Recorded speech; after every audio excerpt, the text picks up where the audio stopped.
विषय तो ऐसा है कि जैसे ही उसके साथ आप भारतीय कैलेंडर लगाओगे, मैं कुछ विद्यार्थियों में बात कर रहा था तो उन्होंने मुझे ऐसे नीचे से ऊपर तक घूर के देखा। ये भारतीय क्या होता है जी? कैलेंडर तो कैलेंडर होता है। अभी भारतीय, पाकिस्तानी, अमरीकी कोई कैलेंडर अलग होता है क्या? इसी कैलेंडर में हम ईद मनाते हैं, इसी में हम इसी के अनुसार होली मनाते हैं, इसी के अनुसार क्रिसमस मनाते हैं, सब कुछ इसी में तो देखते हैं। ये अलग से कैलेंडर कहां से आ गया? अब मैंने कहा नहीं नहीं, अपना भी एक कैलेंडर होता है। बोले नहीं नहीं, ये बे सब एक है, अब तो दुनिया एक हो गई सब, और सारी दुनिया में एक कैलेंडर चलता है, उसी के अनुसार सब चलता है। तो मैंने कहा ठीक बात, आप जो कह रहे हैं वो भी ठीक है।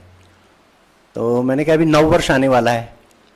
उसने फिर घूम के देखा, आप बताओ, अब अप्रैल के महीने में कह रहे नववर्ष आने वाला, वो तो चला गया जनवरी में। मैंने कहा नहीं नहीं, वो भारतीय नववर्ष आने वाला है। बोला मैं इन बातों को नहीं मानता। तो मैंने कहा सुनो, आप नवरात्र मनाते हैं क्या? तो उसने कहा हाँ, नवरात्र तो हमारा पूरे घर में व्रत रखे जाते हैं। तो मैंने कहा इस वर्ष कितनी तारीख को हैं? तो इस वर्ष शायद 8 अप्रैल के हैं। तो मैंने कहा 8 अप्रैल के हैं, और पिछले वर्ष भी 8 अप्रैल के रहे होंगे। तब उसने थोड़ा सर खुजाया, यार पिछले 8 अप्रैल के तो नहीं थे, पिछले साल थे मार्च में, मार्च के लास्ट में। तो मैंने कहा तुम्हारे कैलेंडर के हिसाब से तो उसी में आने चाहिए थे, ये बदल गई, ये तारीख क्यों बदल गई तुम्हारे कैलेंडर की? मैंने कहा तुम्हारे कैलेंडर की तारीख बदली, हमारे कैलेंडर की नहीं बदली। हमारे कैलेंडर की तारीख वही है, चैत्र शुक्ल वर्ष प्रतिपदा। हम उसी तारीख को नवरात्र रखते हैं, तब भी रखे थे, अब भी रखे थे। हम अपने कैलेंडर के अनुसार मना रहे हैं, आप मना रहे हैं। और जिस दिन वो नवरात्र शुरू होते हैं उसी दिन हमारा नववर्ष शुरू होता है। आप मनाते हैं, इतना बड़ा आयोजन करते हैं, व्रत रखते हैं, मनाते हैं, पर मानते नहीं। मानते नहीं क्योंकि जानते नहीं। आप जानते ही नहीं है, आपको कभी किसी ने बताया भी नहीं। फिर मैंने कहा ये कैलेंडरों की स्थिति क्या है जरा बताओ। आप जिस कैलेंडर को कह रहे हो हमारा है, ये कितने वर्ष पुराना है? तो 2024 ईशा के जन्म के साथ शुरू हुआ, 2024 वर्ष चल रहे हैं, तो इतना वर्ष पुराना है। और मैंने कहा एक दूसरा संवत और है जो हमारे देश में चलता है, कुछ लोग मानते होंगे। तो एक मजहब और है, उनका चलता है हिजरी संवत, इस्लाम का। उनका तो 1445वां चल रहा है, और भी छोटा है। जब मोहम्मद साहब का जन्म हुआ तो 1445 उसके वर्ष हो रहे हैं, 1445 है। मैंने कहा आपको पता है आपका कैलेंडर कितना पुराना है? बोले नहीं, मालूम नहीं। मैंने कहा हटो, पीछे हटो, जरा पीछे हटो। कितना पीछे हटोगे? उन्होंने कहा होगा 1200 साल इनसे पुराना होगा। मैंने कहा और पीछे जाओ। और कितना पीछे जाना? तो मैंने कहा 1,97,12,21,115 वर्ष पुराना है। इतना पुराना तुम्हारा कैलेंडर है जिसको तुम जानते तक नहीं। बोले जी वो इतने वर्ष पहले, 2024 वर्ष पहले तो ईशा का जन्म हुआ, और 1445 वर्ष पहले मोहम्मद साहब का जन्म हुआ। इतने वर्ष पहले क्या हुआ?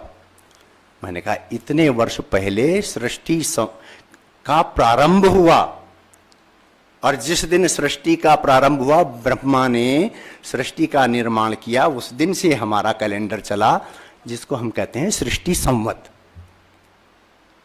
और इसलिए जिस दिन से सृष्टि बनी उस दिन से हम हैं, इसलिए हम सनातन हैं।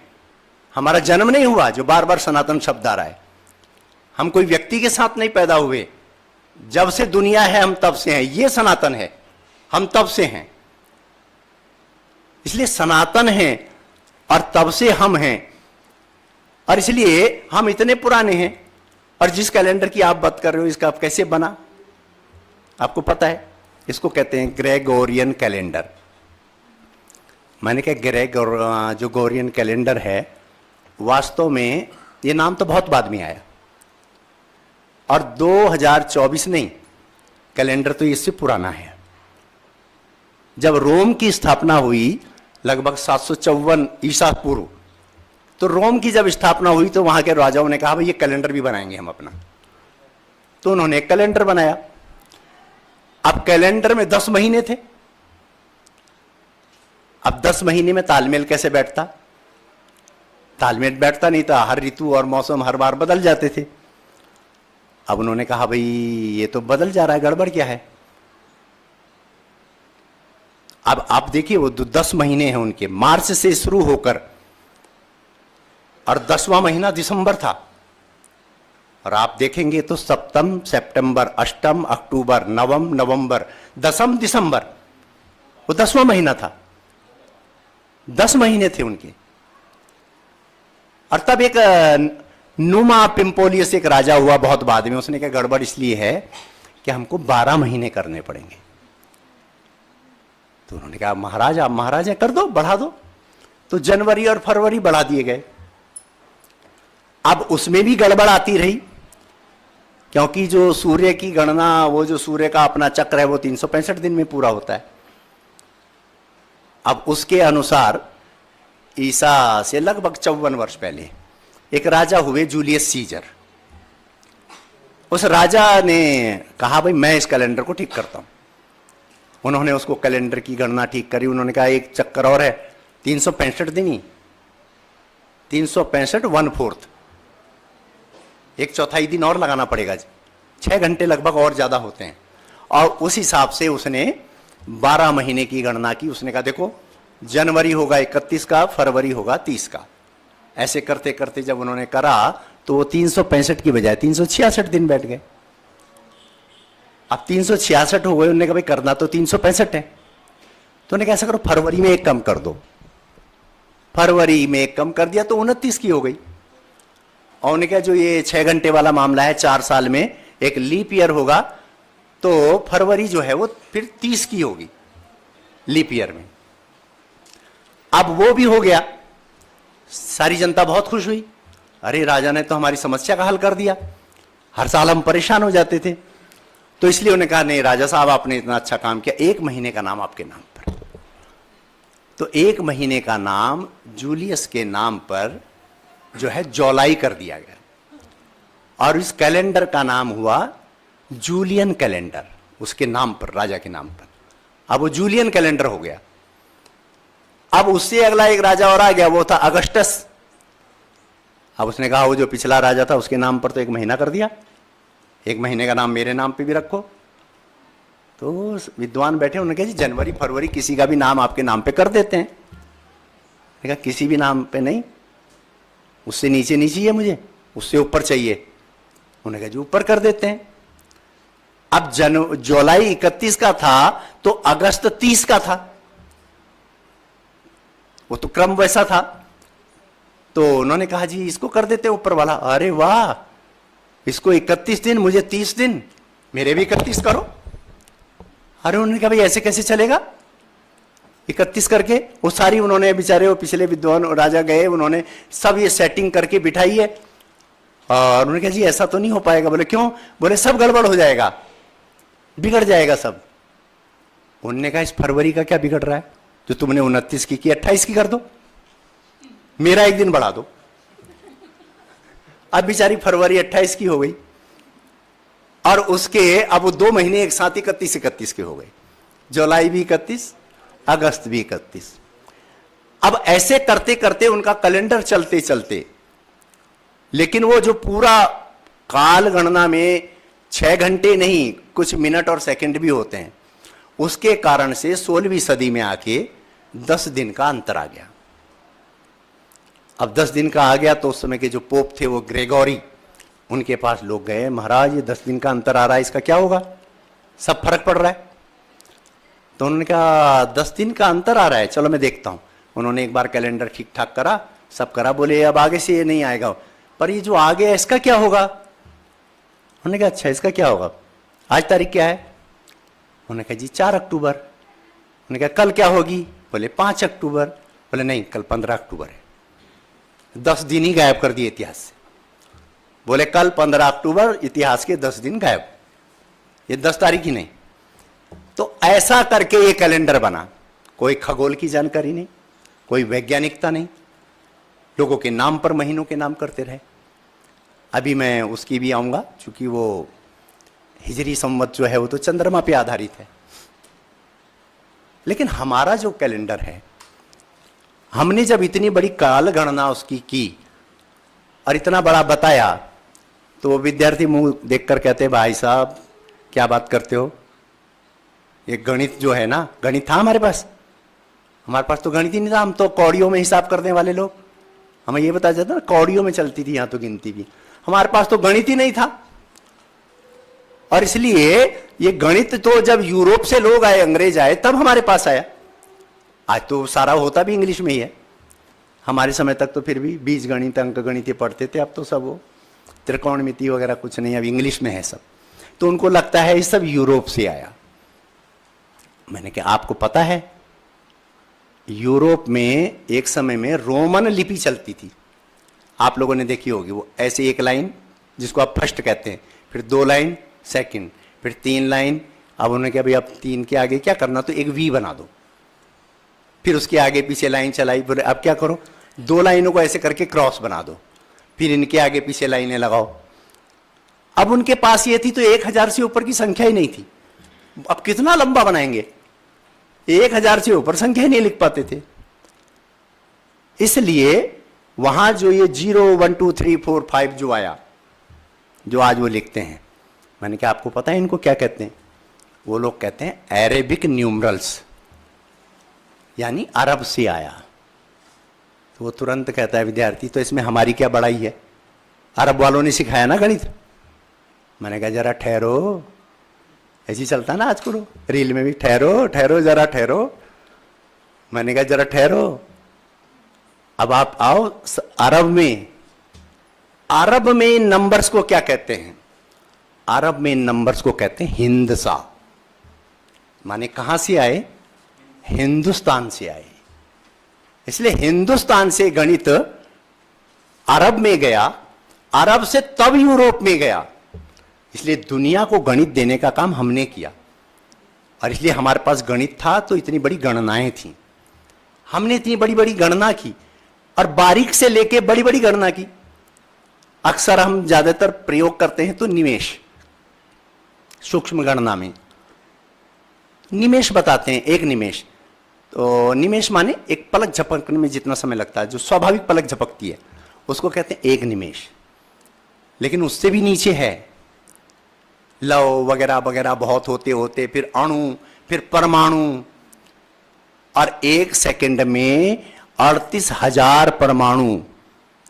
माने हमारी नैनो कहां तक थी कालगणना, हम कहां तक जानते थे। यानी आज जिसको 1 सेकंड कहते हैं उसमें 38,000 परमाणु होते थे। हम इतना बारीक वहां से कालगणना करते करते तब हम आए ऊपर को चले, और चलते चलते फिर हम आए प्रहर, और मुहूर्त होते होते फिर आए एक जो दिन रात होता है अहोरात्र। अभी देखो कितना इंटरेस्टिंग है, हमारी उस कैलेंडर में एक अहोरात्र में 24 होरा होते हैं, और उस 24 होरा को इन चोरों ने चुरा के 24 हावर कर दिए। आप कहेंगे जी हावर नहीं, वो तो हावर्स। अरे लिखते तो हावर ही है, एच साइलेंट हो गया जी। क्यों साइलेंट हो गया भाई? HOUR ही लिखेंगे ना आवर्स को, तो वो होरा कही तो 24 हावर्स कर दिया उन्होंने। हमारे से ही लिया ना सब, हमने 24 होरा थे, उन्होंने 24 आवर्स कर दिए। तो इसलिए ये सब काल गणना वास्तव में भारत से दुनिया में गई, हमने दी। और इस तरह से एक दिन, फिर एक दिन के बाद 7 दिन का सप्ताह। 7 दिन का सप्ताह माने 2 सप्ताह माने 1 पक्ष, 2 पक्ष माने 1 मास, और 2 मास माने 1 ऋतु, 3 ऋतु माने 1 अयन, जिसको जो है दक्षिणायन और उत्तरायण कहते हैं, जो सूर्य के बढ़ने का और घटने के दिन होते हैं। तो वो हमने बना के, तो ये हो गया 2 अयन मिला के 1 वर्ष। अब लोग कहेंगे कि यहीं पे रुक गए भाई, 1 वर्ष हो गया। इससे भी आगे गणना की हमने कहा 4,32,000 का कलयुग, और इससे दुगना द्वापर, इसका 3 गुना त्रेता, इसका 4 गुना सतयुग। और ऐसे जब 4 युग मिलाएंगे तो उन युगों को मिलाकर तब बनती है एक चतुर्युगी। और ऐसी जब 71 चतुर्युग होते हैं तब एक मनवंतर, और ऐसे ही जब 14 मनवंतर होते हैं उसको हम एक कल्प कहते हैं। और वो कल्प ब्रह्मा की आयु का एक दिन होता है। दिन माने केवल दिन, रात नहीं, रात और जोड़नी है तो 2 कल्प, तब मिला के ब्रह्मा की आयु शुरू होगी। और ब्रह्मा की 100 वर्ष की आयु पूर्ण होगी तो ब्रह्मा की जो 100 वर्ष की आयु है वो विष्णु की आयु का एक निमेष है, पलक झपकना, वहां से फिर वो विष्णु की आयु शुरू होगी। इसलिए ये बहुत आगे तक की गणना हमने इतनी करके रखी, और ये गणना हमारे पास थी। उस गणना के हिसाब से आज जो सृष्टि के निर्माण के बाद से आज चलते हुए, आज जब हम कहते हैं कि कितना हो गया आज की सृष्टि का, तो हम तब देखते हैं कि इस समय जो है ब्रह्मा की आयु का जो कल्प चल रहा है, उस कल्प का जो इस समय का जो अपना मनवंतर है, 7वां मनवंतर चल रहा है।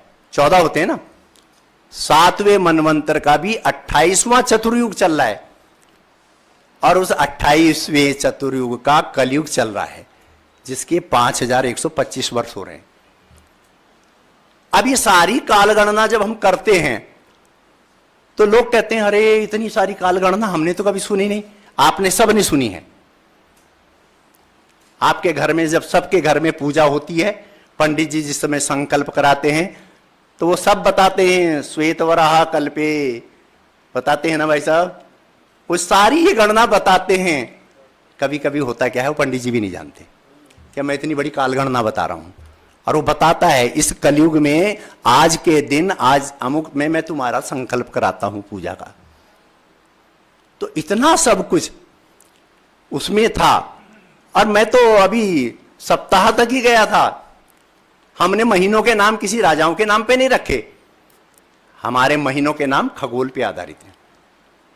हमने खगोल पर पूरे सूर्य की गणना को, सूर्य के चक्र को 27 भागों में बांटा, और उन 27 भागों को हमने कहा नक्षत्र। और उस नक्षत्र में भी जिस महीने में जो नक्षत्र पूरे माह रहता है, उस नक्षत्र के नाम पर उस महीने का नाम है। माने खगोल आधारित है, मनगढ़ंत नहीं रखे हमने, वो खगोल की रचना से जुड़ा हुआ है। इसलिए चित्रा नक्षत्र तो चैत्र, विशाखा नक्षत्र तो बैसाख, ज्येष्ठा नक्षत्र तो ज्येष्ठ, ऐसे ही श्रावणी नक्षत्र तो श्रावण, भाद्रा नक्षत्र तो भाद्रा, भादो का महीना। सब जो है उन नक्षत्रों पे आधारित है उन महीनों के नाम। और इसलिए हमने सूरज की गणना के अनुसार भी अपना वर्ष बनाया। ये कैलेंडर नहीं था तब भी हमारी सौर गणना थी। हमारा सौर वर्ष भी था, हमारा चंद्र वर्ष भी था। और सौर वर्ष के अनुसार हमारे आज भी पंजाब में, हरियाणा में, हिमाचल, उत्तराखंड में वो सौर वर्ष को मनाते हैं आज भी, वो उसी को मानते हैं। और वो महीना संक्रांति के दिन बदलता है। 12 राशियों में उन्होंने उसको वर्ष को बांटा है। संक्रांति के दिन राशि बदलती है। हम कहते हैं ना मकर संक्रांति, तो मकर संक्रांति ही नहीं, हर महीने में एक राशि की संक्रांति आती है। तो वो 12 महीने हमारे सौर वर्ष के अनुसार जो हैं, उसमें कभी भी कोई एक पल सेकंड का अंतर नहीं आया, जो हमारी सौर वर्ष की गणना है। और इसलिए जब चंद्र वर्ष की हमने गणना की तो वहां पर गड़बड़ है। उसमें गड़बड़ क्या है, सौर वर्ष तो है 365 दिन का और चंद्र वर्ष है 355 दिन का। वहां 355 दिन का होता है। अब चंद्र वर्ष के अनुसार हम त्योहार मनाते हैं, लेकिन सारे ऋतु चक्र जो हैं वो तो सौर वर्ष के अनुसार चलते हैं। अब होता क्या है, हर वर्ष 10 दिन का अंतर आता है। तो 10 दिन का अंतर दूसरे साल में, 20 दिन का अंतर तीसरे साल में जैसे ही 30 दिन का अंतर होता है, हम एक कहते हैं ये अधिक मास है, 1 महीना बढ़ा लेते हैं। 1 महीना बढ़ाते ही हमारा वो फिर वहीं आ जाता है। मैंने कहा ना, पिछली बार वर्ष प्रतिपदा मार्च के अंत में थी, पिछले बार लास्ट में फिर अधिक मास आया, तो अभी देखो फिर अप्रैल में पहुंच गई, और फिर जैसे ही मार्च तक आएगी फिर अधिक मास आ जाएगा। इसलिए हमारे ऋतु के अनुसार कभी कोई त्योहार नहीं बदलते। अब जिन्होंने इसको नहीं माना, सेटिंग नहीं की, उनके वहां क्या अंतर है। अब जो हिजरी संवत को मानने वाले लोग हैं, अब उनके वहां क्या है, इस वर्ष ईद 11 को है, 11 अप्रैल की। पिछले वर्ष कब थी, 21 अप्रैल को, और अगले वर्ष कब होगी, लगभग मार्च के अंत में। और ये ऐसे ही 10 दिन बढ़ती जाएगी, और पीछे को भी जाएंगे तो पीछे को भी 10 दिन पीछे को जाएगी। वहां वो 10 दिन की सेटिंग करने का कोई है ही नहीं उनके पास। इसलिए वो क्या होती है उनकी ईद, आप लोगों में से बहुत बड़े उम्र के लोग बरसात में भी देख चुके होंगे, सर्दी में भी देख चुके होंगे, गर्मी में भी देख चुके, सब ऋतु में देख चुके होंगे। उन्होंने ये खोजा ही नहीं कि भाई ये 10 दिन जो बढ़ रहे हैं इसको अपने सौर वर्ष के अनुसार कुछ करना पड़ेगा ना। हमारे पास थी, हमारे विद्वान थे, वो काल गणना को जानते थे, खगोल विज्ञान के जानकार थे, उन्होंने ये सब करके रखा। इसलिए आज भी हम कहते जरूर हैं हम कैलेंडर को नहीं मानते। अरे अपने दिन का जरा जीवन का, जीवन से लेके मरण तक का देखो तो, इस अंग्रेजी कैलेंडर से होता है आपका। जन्म लेते ही पंडित जी के पास जाते हैं कि जरा जन्म कुंडली बनानी है, क्या खोलेंगे वो, हमारा कैलेंडर। उस कैलेंडर को कहते हैं पंचांग। उस कैलेंडर के अनुसार वो सारा निकाल के तब नामकरण करेगा। और घर में कोई मृत्यु हो गई तो तुरंत पंडित जी से कहेंगे देखना कहीं पंचक तो नहीं लग रहे, उसका उपाय करना पड़ेगा। वो किस कैलेंडर से होगा, वो हमारे कैलेंडर से होगा। शादी ऐसी कभी मन में आई कर लोगे क्या, नहीं कर सकते। हमारे कैलेंडर के अनुसार जब मुहूर्त निकलेंगे, जब साल लगाएंगे तभी करनी पड़ेगी। मकान का मुहूर्त निकालना हो, अन्य किसी शुभ कार्य का मुहूर्त निकालना हो, तो वो हमारे कैलेंडर से ही होगा। इसलिए जीवन के सारे काम तो हम उस कैलेंडर से करते हैं अपने, उसको मानते नहीं हैं। मनाते हैं, मानते नहीं, क्योंकि हम जानते नहीं। इसलिए जाने, इसका उद्देश्य क्या है कि हम जाने, अपने को भी जाने। और जानने के साथ जब इतना पुराना हमारा ये वैज्ञानिक और खगोल विज्ञान पे आधारित हमारा कैलेंडर है, दुनिया का एकमात्र जो खगोल विज्ञान पे आधारित है, जिसमें कभी कोई कमी नहीं है। बताने वाले तो ये भी कहते हैं, जब वो महाभारत में जयद्रथ का व्रत किया था ना वध, कृष्ण ने, जब उन्होंने प्रतिज्ञा की थी कि भाई सूरज डूबने से पहले, अभी गणना करने वालों ने गणना करके जब महाभारत का वो समय उस समय निकाला, तो निकालते निकालते उसमें ध्यान में आया उस समय पूर्ण सूर्य ग्रहण था।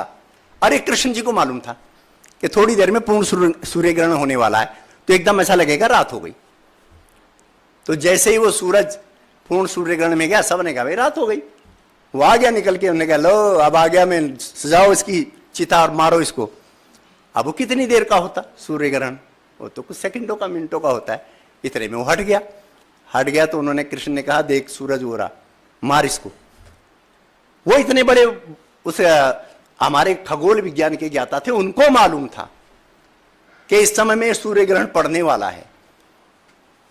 तो इसलिए अपनी जानकारी होना, और इसलिए हम इतने पुराने उस कैलेंडर के साथ में जब उसको मनाएंगे तो हमको बहुत सारी चीजें याद आएंगी। हमारे देश में उस कैलेंडर को बनाने के लिए, जब ये संवत हमारा जो चलता है, बहुत सारे महापुरुष ऐसे हुए जब उनकी उपलब्धियों के लिए देश में कहा गया कि नहीं, इनके भी नाम से एक संवत होना चाहिए। इसलिए जब राम सिंहासन पर बैठे विजय प्राप्ति के बाद, तो वहां की जनता ने, वहां के लोगों ने कहा, विद्वानों ने, एक राम संवत का प्रारंभ होना चाहिए। उन्होंने कहा राम संवत तो प्रारंभ होगा, लेकिन होगा इसी दिन, सृष्टि संवत के दिन, अलग से कोई नया संवत नहीं, इसी दिन प्रारंभ होगा। जब युधिष्ठिर बैठे सिंहासन पर, उनके लिए भी हुआ कि भाई एक संवत मनाया जाए, युधिष्ठिर संवत।